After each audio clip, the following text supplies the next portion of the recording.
आज Doubtnut app download करें। Doubtnut पर अपने सभी गणित, रसायन विज्ञान, भौतिक विज्ञान और जीव विज्ञान के डाउट्स का करो सफाया। बस प्रश्न की फोटो खींचो, एक ही प्रश्न को क्रॉप करो और तुरंत वीडियो सोल्यूशन पाओ।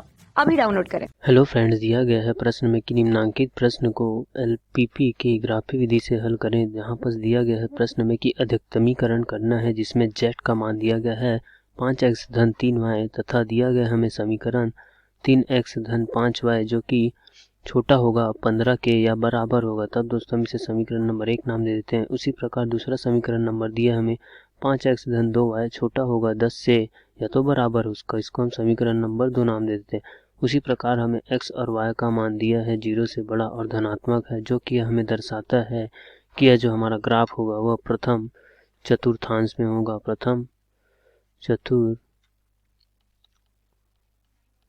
में होगा दोस्तों, चतुर्थांश में होगा। तब हम यहाँ से देखते हैं, हल करते हैं। हल दिया गया हमें समीकरण 3x धन 5y जो कि छोटा है तथा बराबर है, इसे हम समीकरण नंबर 1। तो उसी प्रकार हमारे पास दिया गया है 5x धन 2y छोटा है तथा बराबर है 10 के, समीकरण नंबर 2। तब दोस्तों हम यहाँ से लिख सकते हैं कि सबसे पहले समीकरण 1 से x का मान 0 रखने पर हमें y का मान प्राप्त होगा तथा हम y का मान 0 रखेंगे, यहाँ से हमें x का मान प्राप्त होगा। तो हम समीकरण 1 से देखते हैं, जब हम यहाँ से x का मान 0 रखते हैं तो हमारे पास जो y का मान प्राप्त हो जाएगा वो हो जाएगा यहाँ से 0 प्लस 5y बराबर 15। तो यहाँ से हम कह सकते हैं y का मान हमें 3 प्राप्त हो जाएगा। तो ये y का जो मान होगा हमें 3 प्राप्त हो जाएगा। उसी प्रकार दोस्तों हम समीकरण में यहाँ पर y का मान 0 रखते हैं तो हमें जो x का मान जो प्राप्त हो जाएगा वो हो जाएगा हमारे पास यहाँ से 3x धन 0 बराबर 15। तो यहाँ से जो हमें x का मान प्राप्त हो जाएगा वो हो जाएगा हमारे पास 5, तो जो कि हमारे समीकरण 1 का हल। उसी प्रकार दोस्तों हम यहाँ से समीकरण नंबर 2 से हल करते हैं। ये हो जाएगा हमारे पास समीकरण नंबर 2 से जब हम x का मान 0 रखते हैं तो हमें y का मान जो है 5 प्राप्त होता है यहाँ पर, तथा उसी प्रकार हम y का मान 0 रखते हैं तो हमें जो x का मान प्राप्त हो जाएगा वो हो जाएगा 2। तब हम यहाँ से कह सकते हैं कि जो समीकरण नंबर 1 का जो निर्देशांक होगा कुछ इस तरीके से होगा दोस्तों। ये हो जाएगा हमारे पास 0,3 तथा ये हो जाएगा हमारे पास 5,0। उसी प्रकार ये हो जाएगा हमारे पास 0,5 और ये हो जाएगा हमारे पास 2,0। तब हम इसे हम ग्राफ के रूप में निरूपित करते हैं तो ये हमारा ग्राफ हो जाएगा दोस्तों। यहाँ से हमारा ग्राफ जो हो जाएगा कुछ इस तरीके से,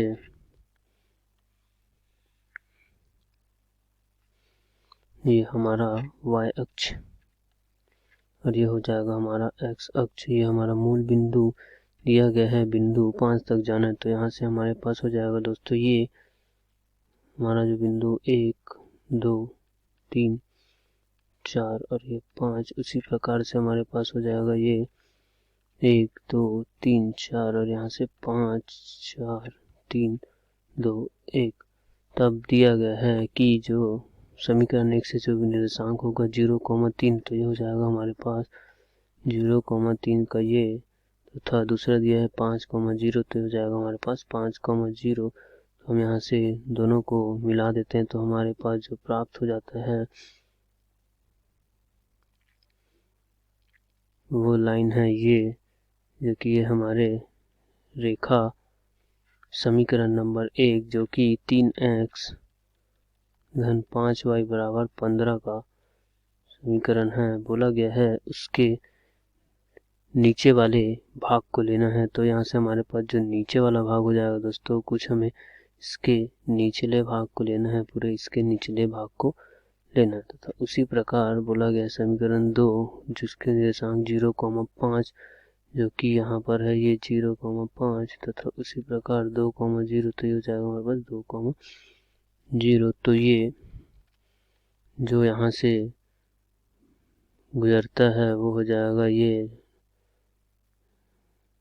हमारे पास जो कि समीकरण नंबर 2 5x धन 2y के इसके भी निचले भाग को लेना। तो हमारे पास से हो जाएगा इसके निचले भाग, ये वाला भाग हो जाएगा दोस्तों हमारा निचला भाग। तब हम यहाँ से देखते हैं कि ये दोनों रेखाएं एक दूसरे को इस बिंदु पर कट करती है। हम इस बिंदु को कोई बिंदु P नाम देते हैं। तो यहाँ से हम कह सकते हैं कि ये बिंदु P का जो निर्देशांक होगा, बिंदु P के निर्देशांक, तो यहाँ से हम जो बिंदु P के निर्देशांक निकालेंगे तो हमें प्राप्त हो जाएगा। तो हम यहाँ से देखते हैं दोस्तों, ये समीकरण 1, समीकरण 2, तो हम यहाँ से कह सकते हैं कि समीकरण 1 में 5 का गुणा करके समीकरण 2 से घटाने पर, समीकरण 2 में 3 का गुणा करके घटाने पर, तो हमारे पास यहाँ से प्राप्त हो जाएगा दोस्तों, समीकरण 1 में 5 का गुणा करेंगे तो ये 3x प्लस धन में, तो यहाँ से हो जाएगा 5y बराबर 15 गुणा 5, और उसी प्रकार हम यहाँ से घटा देंगे तो हमें प्राप्त हो जाएगा 3 गुणा 5x धन 2y बराबर होगा 3 गुणा 10 के। तो हम इसे यहाँ से घटाते हैं तो हमारे पास प्राप्त हो जाएगा दोस्तों, जो कि y का मान प्राप्त होगा। तो ये 3 से 15, तो ये हमारे पास प्राप्त होगा यहाँ से कुछ, ये 15x धन 25y, ये हमारे पास हो जाएगा यहाँ से 25y, ये 25y बराबर 15 पंचे 75 ऋणात्मक, ये नीचे ये हो जाएगा 15x, ये भी ऋणात्मक का 6y बराबर 30। तो यहाँ से हम देखते हैं दोस्तों, ये 15x से 15x कट गया, 25 में से 6 जाएगा तो हमारे पास बचेगा 19y बराबर, यहाँ से 75 में से 30 चले जाएगा तो हमारे पास 45 बचेगा। तो यहाँ से जो y का मान हमें प्राप्त हो जाता है 45/19, हम इस y के मान को समीकरण 1 में रख देते हैं। तो यहाँ से हम बोलेंगे समीकरण 2 में रखने पर, समीकरण 2 में y बराबर 45/19 रखते हैं तो हमें यहाँ से प्राप्त हो जाएगा। तो समीकरण 2 यहाँ से हम जानते हैं 5x धन 2 गुणित y का मान 45/19, ये हो जाएगा यहाँ से हमारे पास 10। तब यहाँ से जो x का मान प्राप्त हो जाएगा हमें, ये हो जाएगा 10 ऋणात्मक का 45 दूनी 90, ये 19। तो यहाँ से हमें जो प्राप्त हो जाएगा वो हो जाएगा 5x का बराबर 190 ऋणात्मक 90/19। तो यहाँ से जो हमें प्राप्त हो जाएगा दोस्तों वो हो जाएगा 100/19। तो हमें x का जो मान प्राप्त हो जाएगा वो हो जाएगा 20/19, क्योंकि यहाँ से हमें x तथा y के मान मिल गए। अर्थात हम बोल सकते हैं कि जो बिंदु P है, बिंदु P के निर्देशांक जो हो जाएंगे हमारे पास, बिंदु P के निर्देशांक वो हो जाएगा 20/19 और ये हो जाएगा 45/19 दोस्तों। तब हम P के निर्देशांक के बाद दोस्तों हम यहाँ पर इन बिंदुओं को नाम देते हैं। ये बिंदु जाएगा हमारा A तथा हम इस बिंदु को नाम देते हैं B तथा हम इस बिंदु को नाम देते हैं C। तो हमारे पास बिंदु P के निर्देशांक हो जाएंगे 0,5, C बिंदु के निर्देशांक हो जाएंगे हमारे पास, ये हो जाएगा C बिंदु के निर्देशांक 0,3 तथा उसी प्रकार बिंदु A के निर्देशांक हो जाएंगे 2,0। तब दोस्तों हम यहाँ से Z की अधिकतमीकरण करना है। तब दोस्तों यहाँ से Z का अधिकतमकरण करने के लिए हम यहाँ से करते हैं Z का अधिकतमकरण करने के लिए, और हमारे पास जो Z का समीकरण दिया गया है वो दिया गया है दोस्तों समीकरण 5x धन 3y। तो यहाँ से हमारे पास Z का समीकरण 5x धन 3y दिया गया है। अधिकतमकरण करने के लिए हम बिंदु P के निर्देशांक को रखेंगे, बिंदु P के निर्देशांकों को रखेंगे x तथा y के स्थान पर। तो हमारे पास 20/19 तथा 45/19 दिया गया है। उसी प्रकार हम बिंदु A के निर्देशांकों को रखेंगे, बिंदु A के निर्देशांक हमारे पास हो जाएगा बिंदु A के निर्देशांक, तो यहाँ से वो दिया गया है 2,0। उसी प्रकार बिंदु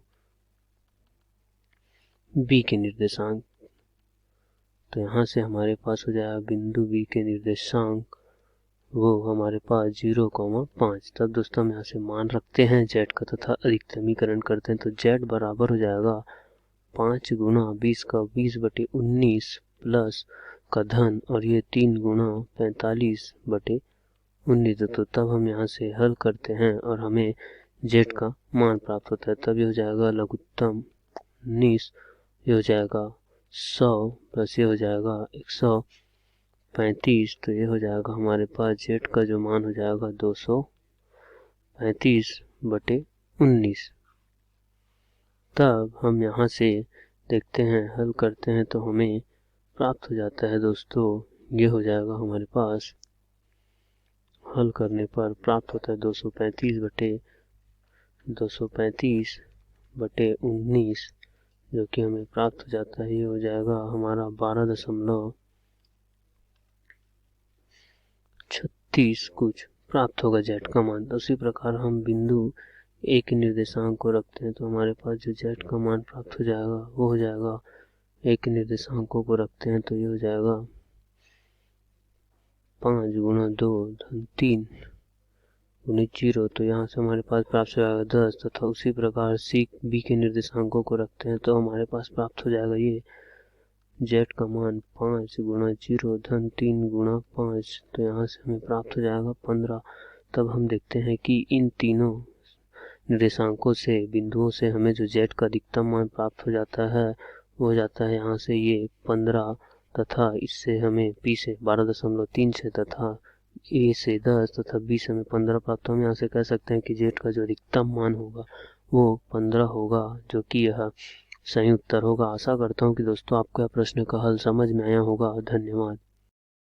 कक्षा 6 से 12वीं से लेकर नीट, IIT, JEE वो एडवांस के लेवल तक 1 करोड़ से ज्यादा छात्रों का भरोसा।